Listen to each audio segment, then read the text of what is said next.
Office 365, c'est une boîte à outils. Et dans une boîte à outils, il y a des outils qu'on utilise plus que d'autres.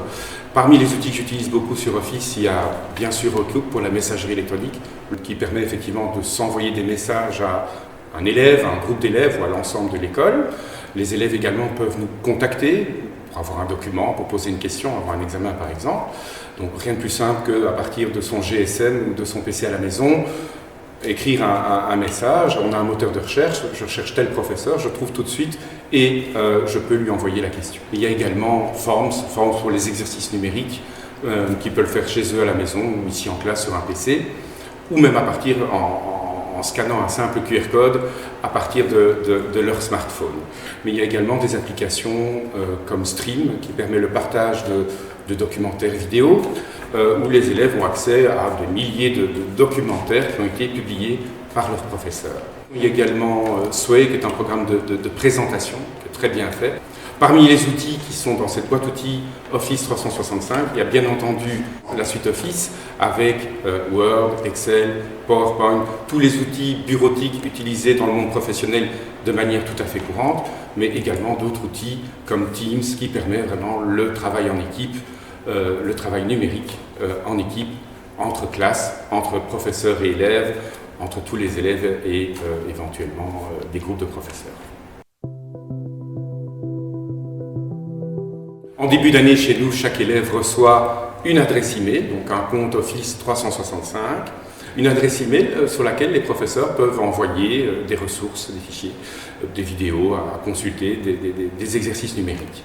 Chaque élève donc possède un compte et une adresse email, peut aller à partir de son portable, de son smartphone, aller consulter sa messagerie et également les ressources qui ont été partagées par les différents professeurs dans les différentes classes. Donc pour Office 365, j'ai créé un groupe par classe. Donc chaque classe a son adresse email propre et donc il est possible d'envoyer un mail, une ressource, une vidéo, un fichier à un groupe classe.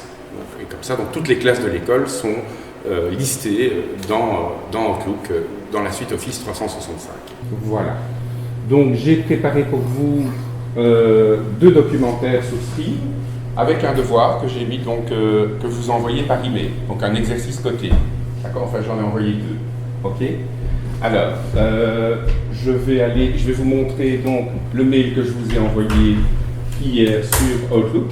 On va faire le premier exercice ensemble et le second exercice vous le ferez tout seul. D'accord. Je vous explique comment on s'y prend. Ok. Alors pour ça, vous êtes les 3 TB TD. Je vais me rendre sur le groupe des 3 TB. D'accord? Regardez les 3 TB. Je vous ai envoyé hier après-midi 2 exercices pour le cours de géographie. D'accord? Pour le cours d'histoire, histoire des civilisations, ça, on en reparle plus tard. D'accord? Ici maintenant, les 2 exercices qui nous concernent, c'est l'exercice numéro 1 et l'exercice numéro 2. Le principe, vous cliquez sur le mail. Donc je vous invite à le faire de ce côté-ci. Les autres, on regarde la procédure. Je clique sur le mail s'ouvre. Chers élèves, voici le premier exercice virtuel en géographie. Alors, pour y accéder, donc cet exercice vous rapporte 10 points, c'est un formulaire. Pour y accéder, soit vous cliquez sur ce lien, soit vous pouvez directement scanner avec votre GSM le QR code pour accéder au formulaire en ligne. D'accord ? Une fois que les élèves ont répondu à l'exercice numérique, donc ils appuient sur envoyer. Dans la seconde, je reçois le formulaire avec les bonnes réponses, les réponses en tout cas, avec la cote sur 10 et avec les corrections. Donc je sais qui a répondu, à quelle heure, combien de temps ça a pris, et l'élève est tout de suite averti de sa cote et a tout de suite la correction à son questionnaire. S'il a mis des fausses réponses, il aura tout de suite la bonne réponse dans le résultat. Quand on crée le compte Office 365, l'élève reçoit au départ un mot de passe provisoire et il est possible ensuite de modifier ce mot de passe. Ils sécurisent leur compte avec leur GSM. Ils introduisent leur numéro de téléphone. Ils ont l'habitude, s'ils égarent leur mot de passe, c'est comme sur Facebook, j'ai oublié mon mot de passe et ils ont la procédure avec un code envoyé par SMS sur leur GSM pour réinitialiser leur mot de passe. Un compte email correspond à une adresse email, on peut le joindre partout dans le monde, mais également à l'accès à différentes applications.